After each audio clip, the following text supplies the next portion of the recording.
Bismillahirrahmanirrahim. Assalamualaikum warahmatullahi wabarakatuh.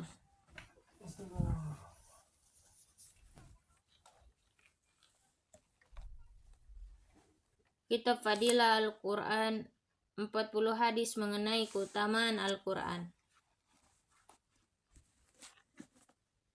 Al-Quran adalah pengganti kitab-kitab terdahulu disertai tambahan-tambahan yang khas yang tidak ada dalam kitab terdahulu. Hadis ke-28.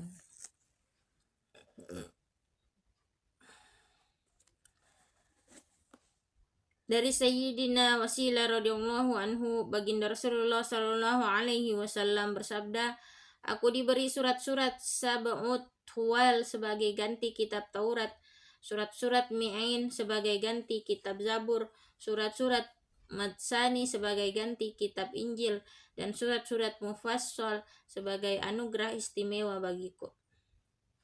Hadis riwayat Ahmad dari kitab Jama'ul Fawaid.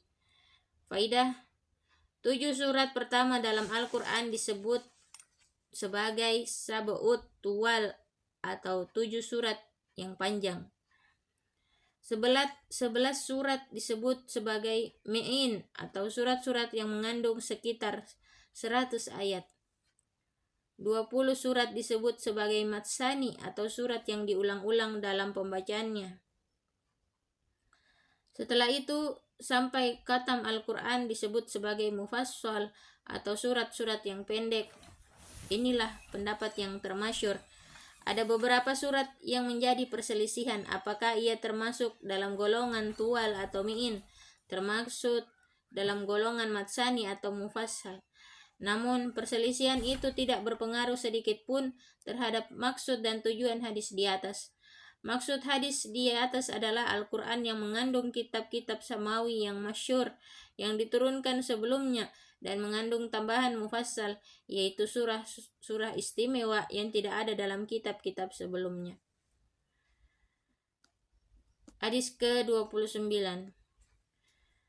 Dari Sayyidina Abu Sa'id Al-Khudri radhiyallahu anhu, ia berkata, "Pernah suatu ketika aku duduk dengan sekumpulan muhajirin yang miskin. Sungguh sebagian mereka tidak memiliki kain yang cukup untuk menutupi badannya dengan sempurna, sehingga sebagian mereka menutupi dirinya dengan badan temannya. Pada saat itu seorang qori membacakan Al-Quran kepada kami. Tiba-tiba datanglah baginda Rasulullah sallallahu alaihi wasallam lalu berdiri di dekat kami. Ketika baginda Rasulullah sallallahu alaihi wasallam berdiri di dekat kami, qori itu pun diam. Beliau memberi salam dan bersabda, 'Apa yang sedang kalian lakukan?' Kami menjawab, 'Kami sedang mendengarkan bacaan kitab Allah.'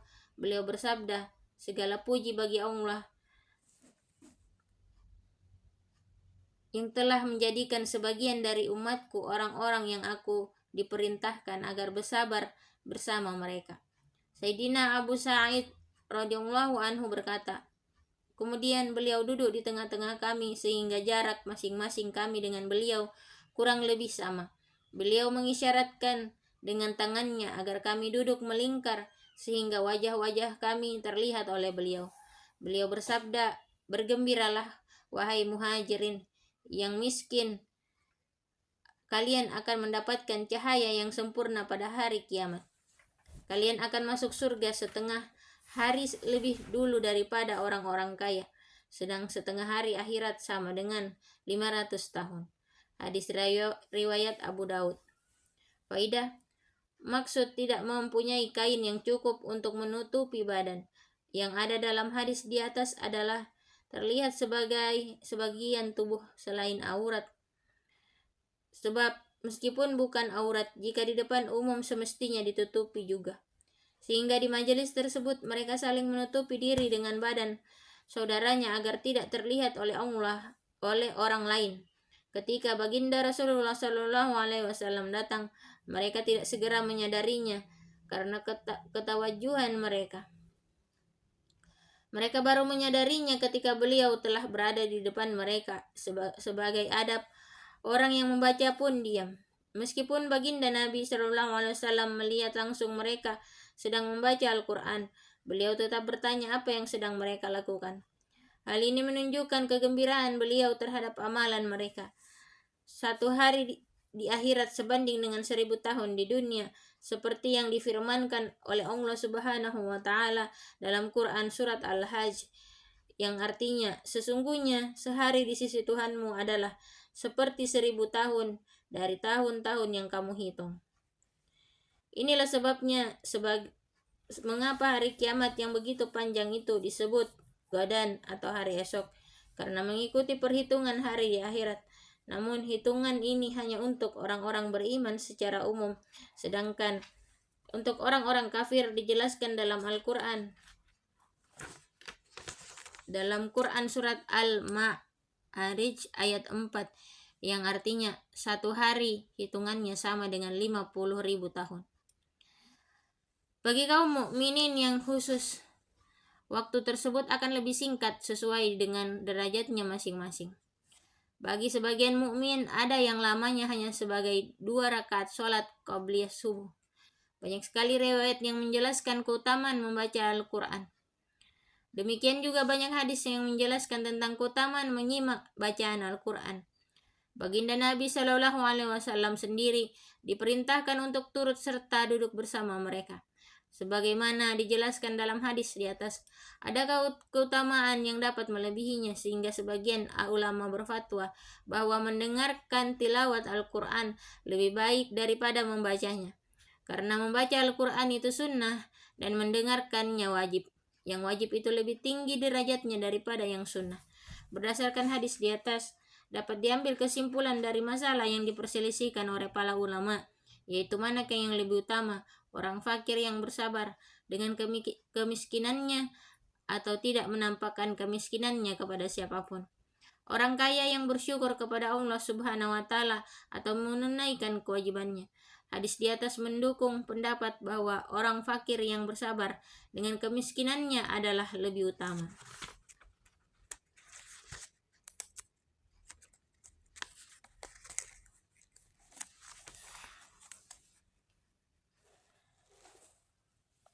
Kitab Kisah-Kisah Sahabat, Semangat Anak-anak dalam Agama. Kisah keberanian Sayyidina Ibnu Zubair radhiyallahu anhuma dalam pertempuran melawan bangsa Romawi. Pada zaman kekhalifahan Sayyidina Utsman radhiyallahu anhu pada tahun 26 Hijriah, Sayyidina Abdullah bin Abi Sarh radhiyallahu anhu dilantik menjadi gubernur Mesir, menggantikan Sayyidina Amr bin As radhiyallahu anhu. Ia membawa 20.000 pasukan untuk melawan tentara Romawi, sedangkan pihak Romawi telah mempersiapkan 200.000 pasukan. Sebuah pertempuran yang dahsyat. Ketika itu, Jarjir, panglima pasukan Romawi, mengumumkan bahwa barang siapa dapat membunuh Sayyidina Abdullah bin Abi Sarh radhiyallahu anhu, ia akan dinikahkan dengan anak perempuan Jarjir serta diberi hadiah 100.000 dinar. Pengumuman itu membuat sebagian pasukan muslimin sangat khawatir. Sayyidina Abdullah bin Zubair radhiyallahu anhuma mengetahui kekhawatiran tersebut, maka ia berkata, "Kita tidak perlu khawatir. Kita juga dapat mengumumkan bahwa barang siapa dapat membunuh Jarjir akan dinikahkan dengan anak perempuan Jarjir dan akan diberi hadiah 100.000 dinar serta akan dijadikan gubernur kota-kota yang dibawa kekuasaan Jarjir." Singkatnya, pertempuran antara kedua pasukan itu berlangsung sengit dan lama.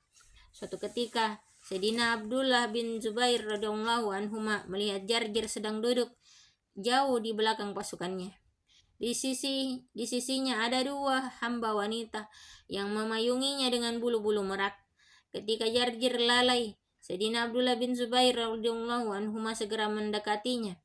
Jarjir menyangka bahwa orang yang mendekatinya itu utusan untuk menyampaikan pesan damai. Namun setelah dekat, ternyata orang itu menyerangnya dan memenggal kepalanya. Lalu kepalanya ditusukkan ke ujung tombak, sementara pasukan Romawi hanya terpana tanpa dapat berbuat sesuatu. Faidah, Sayyidina Abdullah bin Zubair radhiyallahu anhuma saat itu masih sangat muda. Ia anak laki-laki pertama dari kaum muhajirin yang lahir setelah hijrah. Kelahirannya disambut gembira oleh seluruh kaum muslimin. Sebab sudah setahun setelah hijrah belum ada seorang pun dari kaum muhajirin yang melahirkan anak laki-laki, sehingga kaum Yahudi mengaku bahwa mereka telah menyihir kaum Muhajirin agar tidak melahirkan anak laki-laki. Baginda Rasulullah Shallallahu Alaihi Wasallam tidak biasa menerima baiat dari anak kecil, tetapi beliau menerima baiat Sayyidina Abdullah bin Zubair radhiyallahu anhuma pada usia 7 tahun. Ketika perang tersebut terjadi, umurnya 24 tahun atau 25 tahun. Pada usia semuda itu, ia seorang diri menembus 200.000 pasukan musuh lalu memenggal kepala panglimanya. Apa yang ia lakukan tersebut sangatlah menakjubkan. Alhamdulillah, itulah tadi kita telah mendengarkan dua hadis mengenai fadilah Al-Quran. Semoga apa yang telah kita dan juga kisah-kisah sahabat, semoga apa yang telah kita dengarkan tadi dapat kita kesankan dalam hati dan kita juga diberikan kefahaman kemampuan untuk mengamalkan dan menyampaikannya. Insya Allah kita tutup dengan doa kafaratul majelis. Subhanakallahumma wa bihamdika asyhadu an la ilaha illa anta astaghfiruka wa atubu ilaik. Wassalamualaikum warahmatullahi wabarakatuh.